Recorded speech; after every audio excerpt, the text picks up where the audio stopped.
On va élargir notre horizon pour la dernière horizon géographique et linguistique pour notre dernière communication de João Daniel Martins Alves, qui vient du Brésil, mais il nous a certifié hier soir qu'il n'a pas remonté la Seine à bord d'un 3-mâts. Qui passe devant le français. Parce on s'est ressouvenu en écoutant Clément hier soir que c'était comme ça que le Horla était arrivé. Et, voilà. Et donc, João est diplômé en lettres portugais-français à l'université de São Judas Tadeu, ça se trouve où ça? C'est São Paulo? Et donc, pour son master en lettres étrangères et traduction, il a présenté un mémoire qui était intitulé Traduction commentée de Guy de Maupassant, poète, et dans lequel il a traduit et analysé des poèmes de Maupassant et leur traduction. Et en ce moment, il rédige un doctorat qui est également en langue étrangère et traduction sur le même domaine, qui est une extension, un élargissement, sous le titre Les vers de Guy de Maupassant, une traduction commentée. Il est professeur de français langue étrangère, ce qu'on appelle le FLE chez nous, français langue étrangère, alors évidemment français et portugais. Et il a contribué au site Maupassant par le texte de notre ami Thierry. Ah, vous avez changé de poste, pardon. De notre ami Thierry Selva, puisque les poèmes que tu as traduits en portugais du Brésil se trouvent accessibles sur le site de Thierry Selva. Donc on te laisse la parole pour une traduction commentée de Guy de Maupassant, poète, voilà, qui est le titre de ta thèse. Bonjour. Bon, je suis très heureux d'être là et très fier d'être le seul étranger ici dans cette salle pour cette journée. C'est unique pour moi, ça. Donc, je remercie énormément HUNI pour l'invitation, l'association de m'avoir accueilli, à vous qui allez m'écouter pendant ces 25, peut-être 30 minutes. Non, 25. 25. D'accord, bon. Pour cette intervention, j'ai pensé de répondre à une question qui m'a été posée plusieurs fois. En fait, deux personnes avec lesquelles j'ai parlé à propos de mon projet ne m'ont pas posé cette question. Deux. C'était Yvan Leclerc, puisque quand j'ai fini le mémoire, je voulais envoyer, et vous m'avez mis en contact avec Thierry Selva, qui a fait publier les traductions. Lui, il m'a posé cette question. Mais vous, non. Et mon directeur de doctorat non plus, il ne m'a pas posé cette question. Mais quelle est la question? La question, c'est pourquoi traduire les poèmes de Maupassant? Pourquoi? Donc, puisque presque tout le monde me pose cette question, je me suis dit, je vais parler de cela, n'est-ce pas? C'est l'occasion, je crois. Donc, j'ai essayé d'organiser cette conférence en 3 parties. La première, comment je fais là? Là.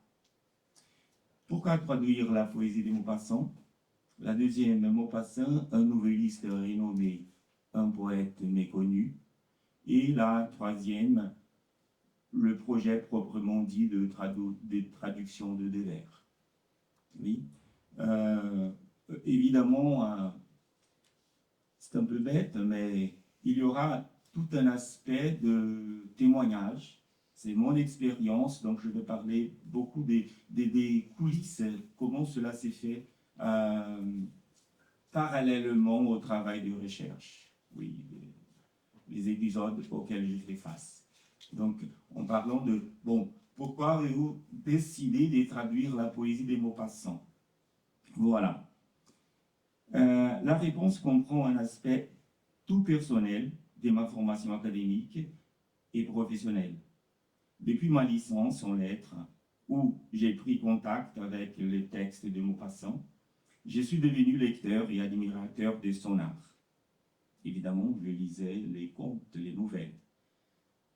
Il faut ajouter que j'avais décidé d'étudier les lettres juste, quand j'étais encore jeune, juste à cause de la littérature. J'avais envie de travailler avec des textes littéraires. Pourtant, lorsque j'étais en 3e année à l'université ou à la fac, on m'a offert un poste de professeur de FLE, français langue étrangère, dans une école publique de l'État de São Paulo. J'ai travaillé pendant 7 ans dans ces projets, puis j'ai commencé à travailler dans des écoles privées, dans des écoles des langues aussi, mais toujours comme professeur de français langue étrangère. Finalement, en 2017, c'est-à-dire 17 ans plus tard, j'ai pris la décision de retourner à la fac pour un master. Et le but était de promouvoir une rencontre, en fait, une retrouvaille, une réconciliation avec la littérature, puisque je travaillais toujours la langue française, mais non pas la littérature. Je travaillais la langue portugaise, mais non pas la littérature.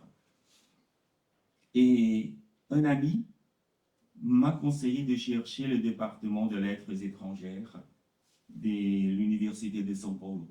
C'est un ami qui est professeur là-bas dans les départements de philosophie. Il s'appelle Ricardo Fabrini. Et il savait que je voulais travailler les textes de Maupassant. Mais je ne savais pas quoi faire. Bon, à ce moment, j'ai commencé à chercher la fortune critique de Maupassant, produite en portugais, et aussi quels textes avaient été déjà traduits dans notre langue. J'ai trouvé beaucoup de textes concernant les contes, les nouvelles, et j'ai découvert que le Horla avait été traduit 13 fois. Boule de Suif, 8 fois. Et je ne voulais pas insister sur des mêmes sujets qui avaient déjà été trop explorés. Je voulais apporter quelque chose d'authentique, quelque chose de nouveau. Voilà pour voilà, le Horla, 13 traductions en portugais. Et ça, c'est seules les traductions connues, faites dans des recueils. Et Boule de Suif, 8 traductions. Au moins 175 contes de Maupassant ont été traduits en portugais. Puisqu'il en a écrit plus de 300, je fais un compte superficiel, j'arrive à la conclusion qu'il nous reste encore 125 à traduire. Mais je ne voudrais pas insister sur les comptes. Et finalement, j'ai trouvé des poèmes de Maupassant sur les sites. Maupassant par les textes. De nos jours, c'est ça le titre du site. Mais à l'époque, c'était Maupassantiana. Bon, Maupassantiana. Non, c'est pas le même site. C'est l'autre. Ce sont 2 sites différents. Ah, donc je me trompe. Ce sont 2 sites différents. D'accord. Mais j'ai trouvé d'abord sur Maupassantiana. J'ai vu qu'il y avait de poèmes. Je me suis dit, bon, voilà quelque chose avec laquelle je pourrais travailler. Et j'ai découvert des vers qui Maupassant avait écrit, le recueil de vers. Il fallait donc trouver ce livre pour le traduire. J'ai cherché dans la bibliothèque de l'université de São Paulo et j'ai trouvé un exemplaire là. Et j'ai emprunté l'exemplaire et j'ai commencé à travailler dessus.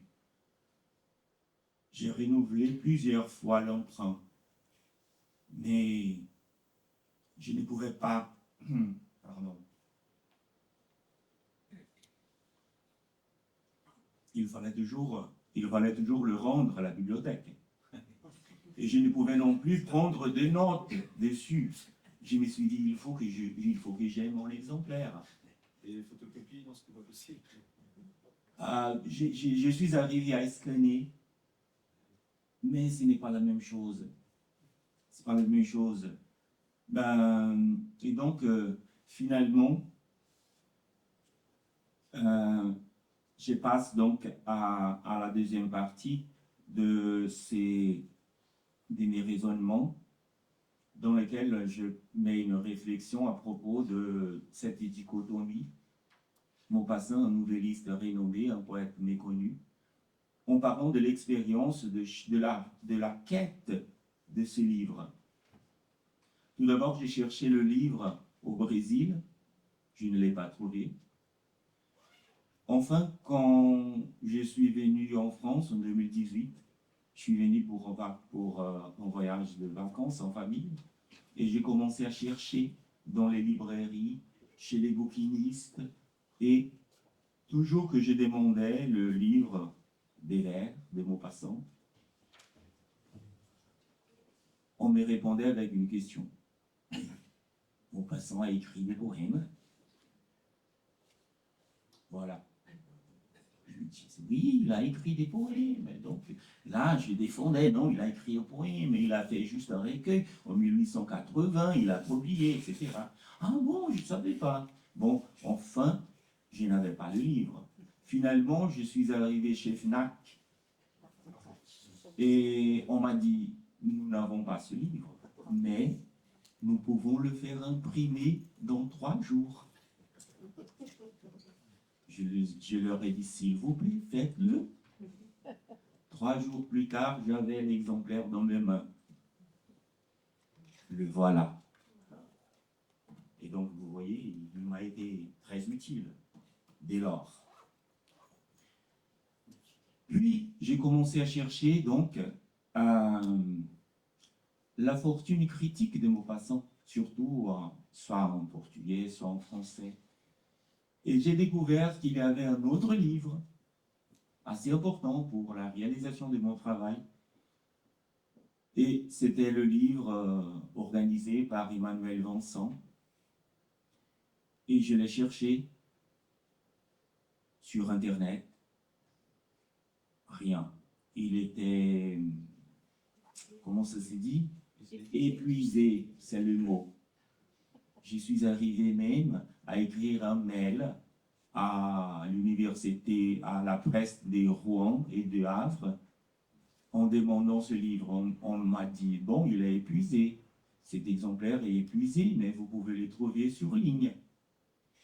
Je ne l'ai jamais trouvé sur ligne. Sur ligne, on avait quelques extraits qui donnaient preuve que les livres contenaient beaucoup de choses importantes pour la réalisation de mon travail, puisque je voudrais approfondir dans la poétique de Maupassant. Bon,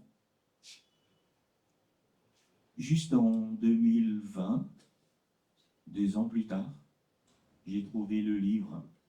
Je l'ai acheté d'une personne aux États-Unis. Donc, je l'ai acheté d'occasion. Le voilà. Vous pouvez voir, c'est pas moi qui ai fait ça. Oui. Peut-être un enfant a joué avec le livre. Bon, ce livre m'a été très utile pour la conclusion de mon mémoire. Donc, et c'est intéressant que j'ai découvert ici des choses qui étaient déjà là et que j'ai mis des heures, des journées de travail et c'était déjà prêt là, si je l'avais trouvé avant. Mais tout de même, je l'ai maintenant et dorénavant, je peux l'utiliser. Bon, ça, c'est l'épopée, n'est-ce pas? Donc, mon travail de traduction, en fait, le projet des traductions de Devers. Je voudrais, d'abord, quand j'ai pensé les projets, je voudrais traduire tous les poèmes. Ce sont 19 poèmes, et plus d'une pièce, n'est-ce pas? Mon directeur de master, intelligent qu'il est, Marcelo Tape, il m'a dit, non, Jean, c'est pas faisable. On va réduire à 6 poèmes, 6 traductions, et tu vas en analyser 3. C'est ce qu'on a fait. C'est juste ce qu'on a fait. Et donc, j'ai traduit terreur, en portugais terror, un coup de soleil, uma insolação, les oies sauvages, en portugais os gansos selvagens, nuit de neige, noites de neve, ou noites de neve, c'est ce que j'ai tapé ici, je fais une erreur, découverte, et l'aïeul, et que j'ai traduit comme oiseau, à cause de la sonorité, c'est plus court que de dire ou ancestral ou quelque chose comme ça. Oui. Ce sont les poèmes traduits et voilà.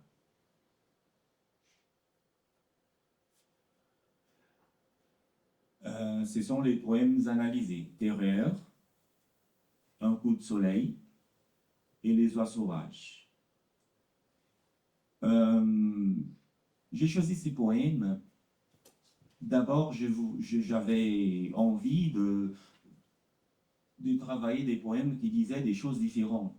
J'ai pensé surtout sur les thèmes abordés dans les poèmes, puisque j'ai aperçu que la ligne qui liait la plupart des poèmes, c'était l'amour. Maupassant chante l'amour dans les poèmes qui composent les vers.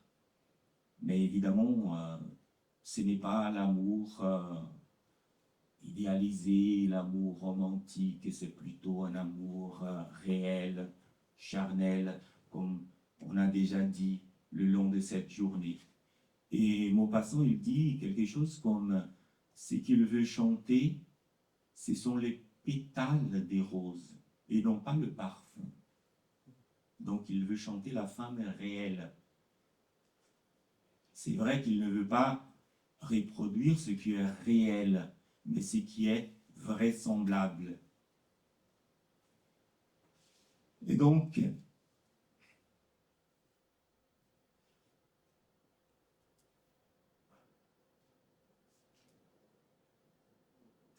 Terreur apporte ce côté, la peur, c'est une marque récurrente chez Maupassant. Un coup de soleil montre les côtés féeriques, n'est-ce pas, le fantastique, Terreur aussi. Et les oies sauvages, il me semblait, à l'époque, aujourd'hui je ne suis pas très sûr, il me semblait à l'époque que les oies sauvages étaient les poèmes centrales du recueil, parce que je comprenais que là, Maupassant, il se montrait, ou il montrait, ou il traduisait dans ses poèmes son envie poétique, ou son projet poétique, son enjeu poétique. Parce que ce poème montre deux univers différents en choc. Les oies qui volent, libres, la tribu des oies qui passent, qui volent en formation de V. On peut penser le V des victoires, peut-être, de vie, des vivants, et les oies qui marchent sur la neige. Il me semble que Maupassant ne veut appartenir au premier groupe, libre. Mais quand il écrit des poèmes, quand il est obligé de faire des rimes, quand il est obligé de faire l'alexandrin, quand il est obligé de restreindre tout ce qu'il a des poétiques à dire dans la forme poétique imposée à l'époque. Bon, c'est vrai que Baudelaire avait déjà rompu avec cela, mais la pratique habituelle de l'époque, c'était de composer des poèmes qui respectaient la forme. Il me semble qu'il se sentait emprisonné. Une autre question aussi, c'est la liberté de parler ce qu'il voulait dire concernant l'amour. Ce qui était différent, par exemple, il fait une forte critique à Balzac, parce que Balzac idéalisait l'amour. Il disait que, il a une chronique dans laquelle il dit que Balzac, il laisse si longtemps la femme, et quand il l'épouse, finalement, il est déjà moribond.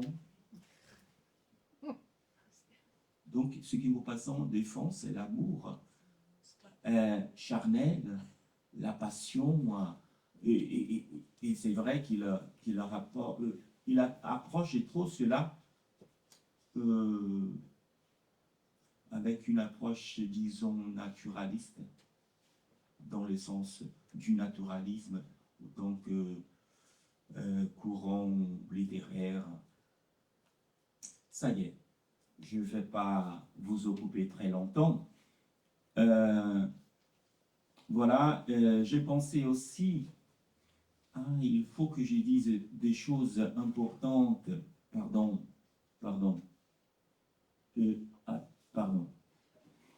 Ce que j'ai oublié de dire, il y avait 3 œuvres importantes, trois auteurs importants qui m'ont tellement, à part ces deux œuvres-là, desquelles j'ai déjà parlé, mais Álvaro Faleiros, mon directeur de recherche actuel, qui a écrit un livre à propos des théories de la traduction, un autre écrit par Henri Méchonic, parce que j'ai abandonné mon texte, parce que cela serait un peu fatigant, je vois qu'on est en fin d'après-midi. Il te reste quelques minutes. Ouais. Et donc, Henri Méchonic, qui défend dans ses œuvres que la théorie est la pratique, et la pratique, c'est la théorie. Donc, le long de mon master, de mon mémoire, j'ai essayé de ne pas m'allonger très longtemps sur des théories. À mesure que je traduisais, j'essayais de justifier mes choix des traductions. Et donc, c'est comme ça que je l'ai fait. Et aussi, une autre œuvre due à Roderick Campos, un écrivain et théoricien brésilien, qui abordait la question de la traduction et qui essayait de mettre le travail du traducteur dans le même niveau de création d'un poète. C'est-à-dire, on ne met plus le traducteur dans une position subalterne par rapport au poète. C'est-à-dire que réécrire un poème en tant que traducteur, il faut que l'on fasse aussi que l'on ait un geste poétique. De la même façon. Maintenant, oui, parce que sinon, je vais laisser l'impression que mon travail n'a pas de côté théorique, n'est-ce pas? Et voilà, Terreur. J'ai essayé ici, comme dans les autres traductions, de donner la même impression quand on regarde la tâche du texte sur le blanc du papier, que les textes ont certaines proximités, n'est-ce pas? Je ne vais pas le lire à cause du temps. Okay? Mais voilà. Tu peux nous faire entendre quelques vers quand même. Ça serait sympa. Oui, mais c'est que j'ai l'intention de lire le poème qui m'attire le plus, Les oies sauvages. Oui. Et le voilà. Os gansos selvagens. C'est le texte, comment il a été composé en français à partir des écrits de Maupassant. Tudo está mudo, já não canta o passarinho. Sobre o céu cinza está branco o longo caminho. Corvos procuram suas presas sem descanso. Reviram a neve e mancham sua brancura. Eis que de longe vem um clamor nas alturas. Ele cresce, se aproxima, é a tribo dos gansos. como um dardo lançado, o pescoço estendido, indo sempre mais rápido em seu voo perdido, passam, fustigam o ar com asas sibilantes. O guia destes tais peregrinos dos ares, de além dos bosques, dos desertos e dos mares, como para excitar os seus corpos tão lentos, de instante a instante, lança seu grito estridente. Como uma dupla fita, a caravana ondula, rumoreja estranhamente, e pelo céu emula um triângulo alado que vai num crescente. Mas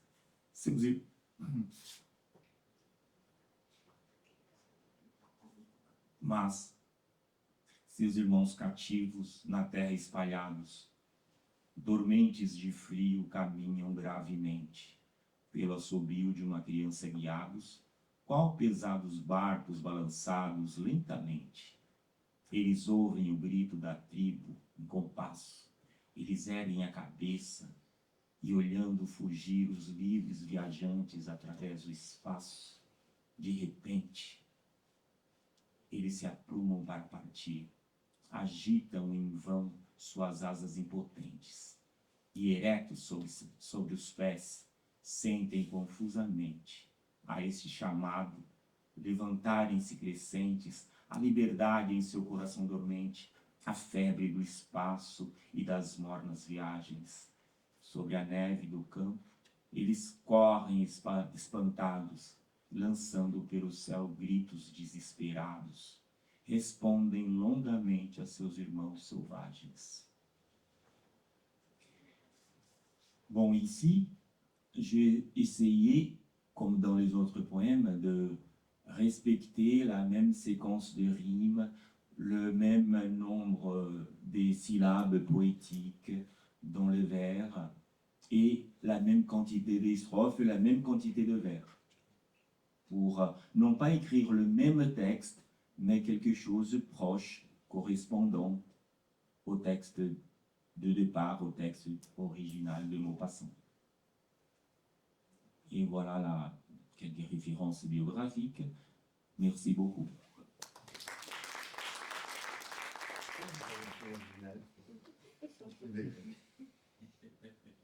Tout est muet. L'oiseau ne jette plus ses cris.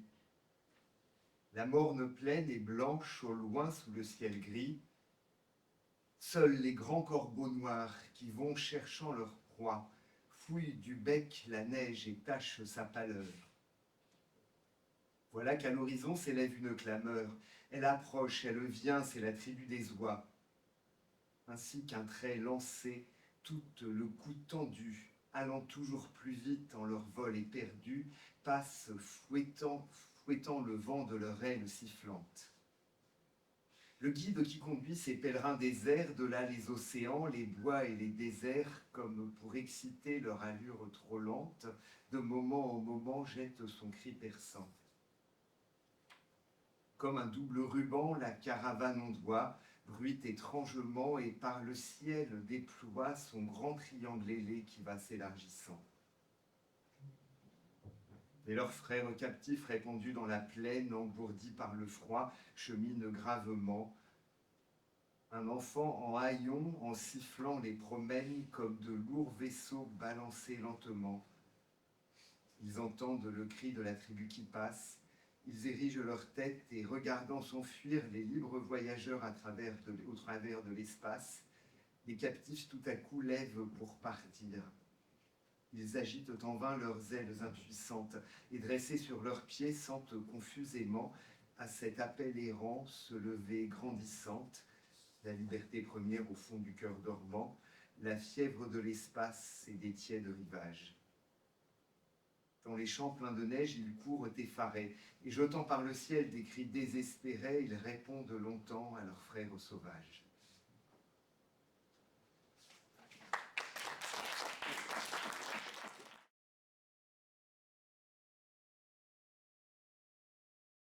Merci Clément.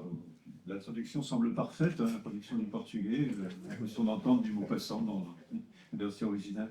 Merci Joao, avant de nous avoir lu ce texte, on a suivi avec toi ce long itinéraire, cette longue enquête finalement du traducteur, et la difficulté d'accès au texte montre effectivement la place qui est celle de Maupassant poète, que personne ne connaît, évidemment parmi les Français. On va être tout à fait spécialiste, mais grâce à toi, les Brésiliens finalement auront un accès au texte, en tout cas à quelques-uns des poèmes. Est-ce qu'il y a des questions parmi vous? Oui, Julie.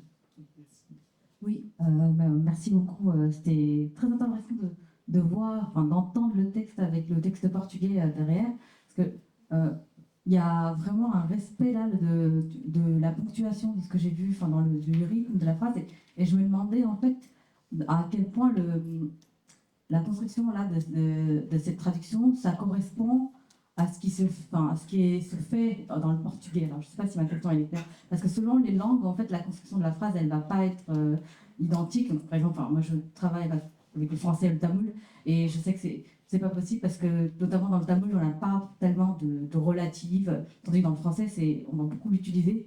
Donc, je voulais savoir si c'était une construction qu'on retrouvait dans le portugais ou voilà, c'est ma question. Oui. Voilà. On dit qu'il n'y a pas des traductions 100% qui correspondent à 100%, n'est-ce pas? Si on traduirait 100%, ce serait le même texte.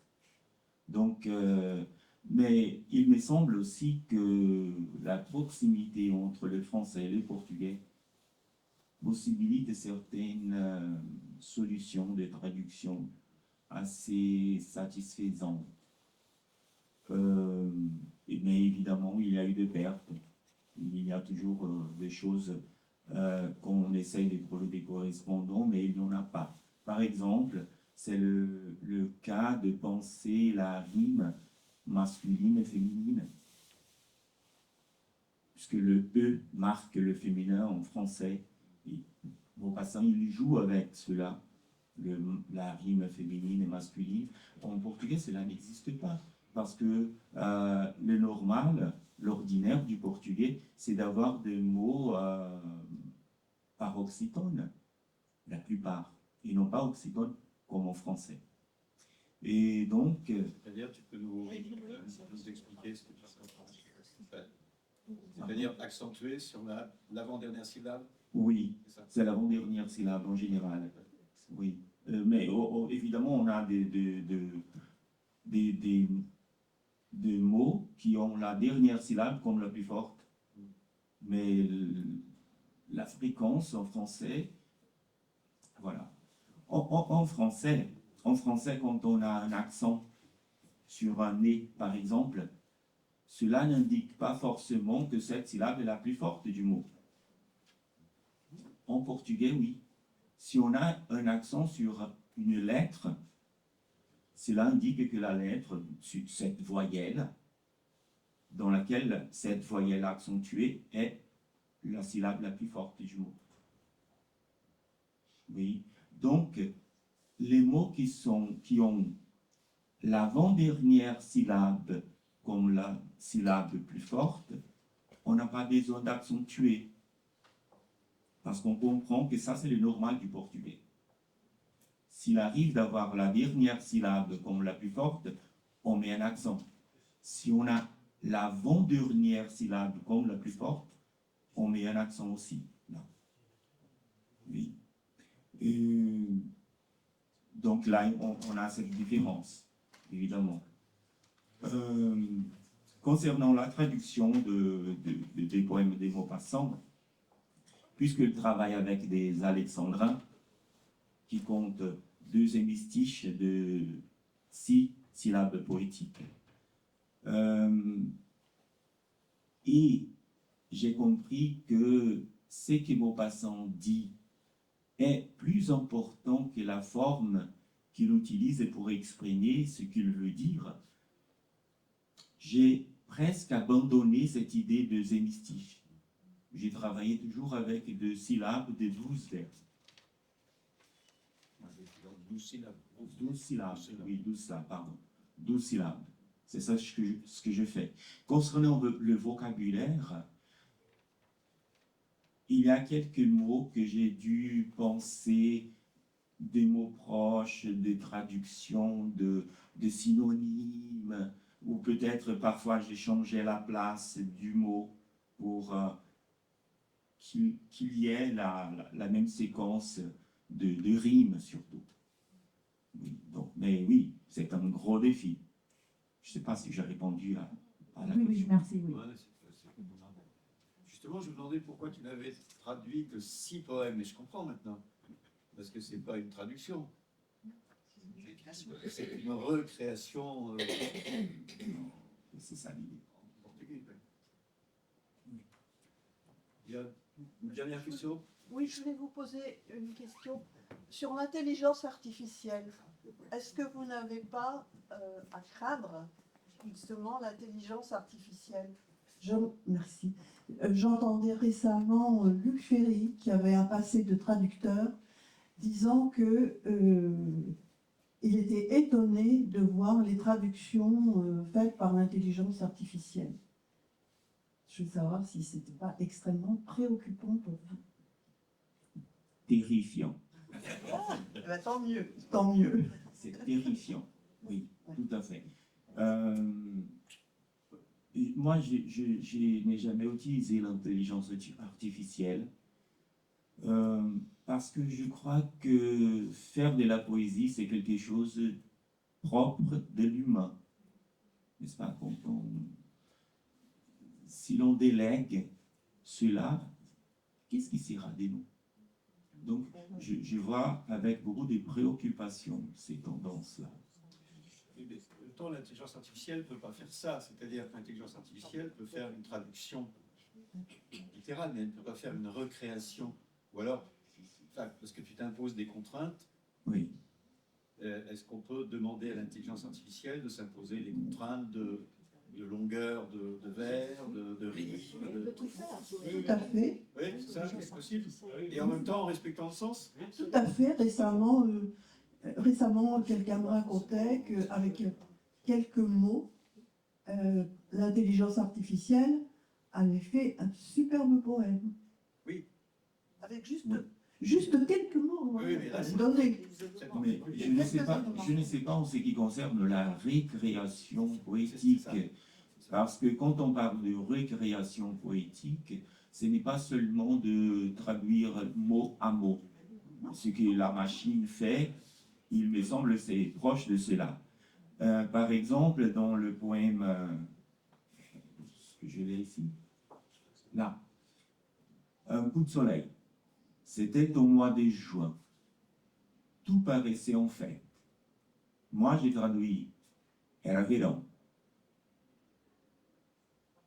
Pourquoi je n'ai pas mis junho? C'est la traduction, c'est le même mois en portugais. Parce que pour le lecteur brésilien, si je mets junho, c'est l'hiver là-bas. Ah oui. N'est-ce pas? Donc, cela ne fait pas d'essence. Je détruirais tout le reste du poème. Donc, il faut penser à cela. Je ne sais pas si l'intelligence artificielle, elle arrive à ces points de perception. Je ne sais pas. Je ne peux pas.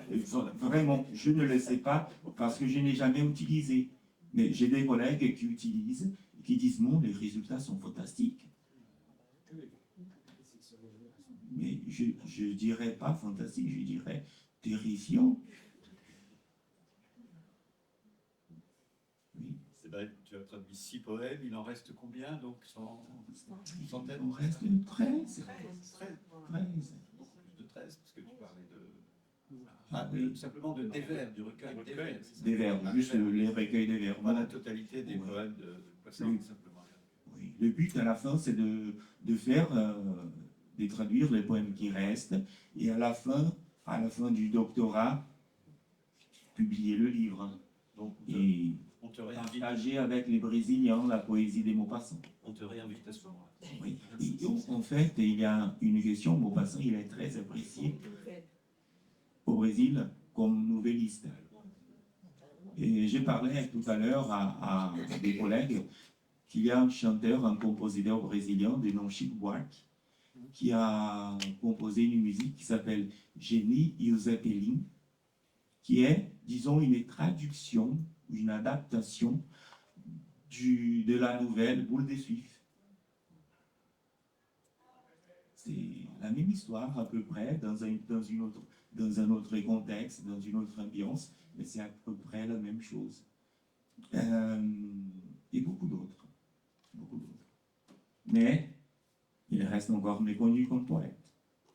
Et c'est pour cela que je me bats.